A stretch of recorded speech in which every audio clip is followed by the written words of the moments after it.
किसका बच्चा है? मम्मी का, नहीं, तो किसका बच्चा है? पापा का।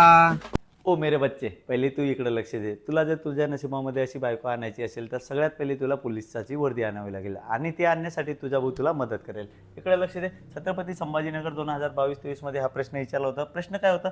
दोन संख्यांची बेरीज 44 आहे व वजाबाकी 4 आहे. तर त्या संख्याचे गुणोत्तर विचारले आपल्याला. गुणोत्तर काढायचे पर्याय दिलं होतं. आता यांचं गुणोत्तर कसं काढायचं? ज्या संख्यांची बेरीज होती 44 आणि त्यांची वजाबाकी होती 4, त्यांची बेरीज करून घ्यायची. ती येणारे 48 आणि याचे काय करायचं? निम्मे करायचे. दोनाने भाग द्यायचे. बे एक बे, बे दुने 4, बे चौक 8. म्हणजे पहिली संख्या येणार आहे 24. आता दुसरी संख्या काय येणार आहे? दोघांची बेरीज 44 होती.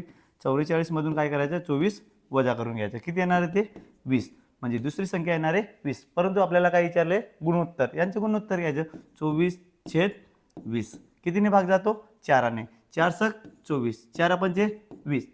म्हणजे उत्तर काय येणार आहे आपल्याला? 6/5. पर्याय बी उत्तर आपला बरोबर राहणार आहे. आणि अशा प्रकारचे प्रश्न नेहमी पेपराला विचारले जातात. तुम्हाला जर हा प्रश्न समजला असेल तर या प्रश्नाचे उत्तर आपल्या कमेंट बॉक्समध्ये फेकून मारा आणि अशाच व्हिडिओसाठी आपल्या इंस्टा आयडी 3R मॅथ्स अकॅडमीला फॉलो करून घ्या. धन्यवाद.